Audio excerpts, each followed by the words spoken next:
direct this one to you. So how has the political climate, social issues like the Me Too movement, and other things going on in the world affected your subject matter that you base your TV shows on? Well, I think, it's interesting. I think Showtime has always been at the forefront of responding to the world around us. I mean, I think we always are challenging ourselves. Our shows, we want our shows to be, shows that are in the zeitgeist, that are in the ether, that really challenge our audiences, that make them uncomfortable, and at the same time that we're really trying to entertain them. And so I think we're, the way, if you look across our slate of shows, every single show from our nonfiction to scripted, limited to comedy is a response to the world. And I think that even if we're doing, I mean, it's interesting, even with something like Black Monday, which took almost took as long as it took when I was in the film world. It took 7 years to sort of get to air. And I would say, to add to what it takes is a sort of a persistence and a tenacity when you believe in something. And are you, how hard, just to the earlier question of how hard you're willing to fight for something, because I think even on our side, having been both a producer and a buyer, on the inside as an executive, I have to sort of take the mantle and carry that elephant up the hill on my back to get it made, even if it seems easy. But I think we're always responding. So a perfect example is, a strange one, which is Black Monday. Black Monday we bought as a pitch. I think it was the first pitch I bought as I moved from, 20 years in film to TV. And it was developed at the same time, and the script, was incredible and really broad and really funny, but it was a broader comedy than we had ever done before. And at the same time that came out, Wolf of Wall Street hit, which was very much in a similar tone. And Joe Cohen at CAA brought us a show called Billions, which was a script, and we bought that. And suddenly we're faced with a moment where it is so important for us that our shows stand out not only on our slate, but in the sort of universe.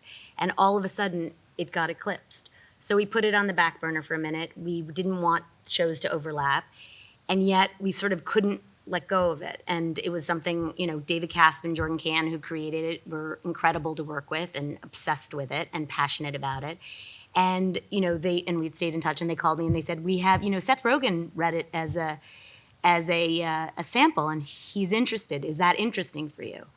And we said, yeah, it is. But what was interesting is that the show was developed on some level for two, it was a two-hander when it was first developed. And it was developed, honestly, I think for two white comedians.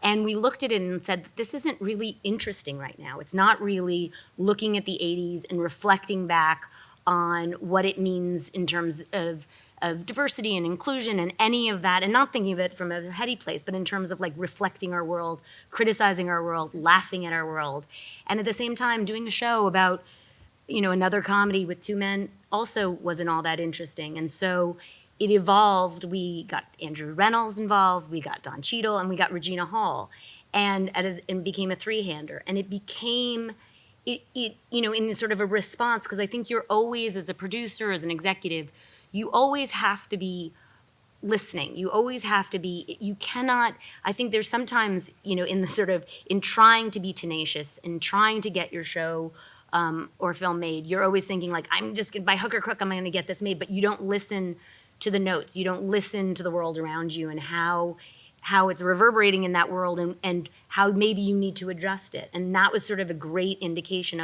of the show as it was originally conceived in 2011 wasn't interesting, years later. And so how do you flip it and make it a show that is balls out funny and ridiculous, and at the same time talked about what it meant to be a person of color on Wall Street in the 80s, what it meant to be a woman in the 80s, which may not be all that different from today, and do it with a sort of searing sense of humor, but also a social criticism. So it's like, it's just interesting, and I think that feeds it. We do the circus, everything we do is in response to the world.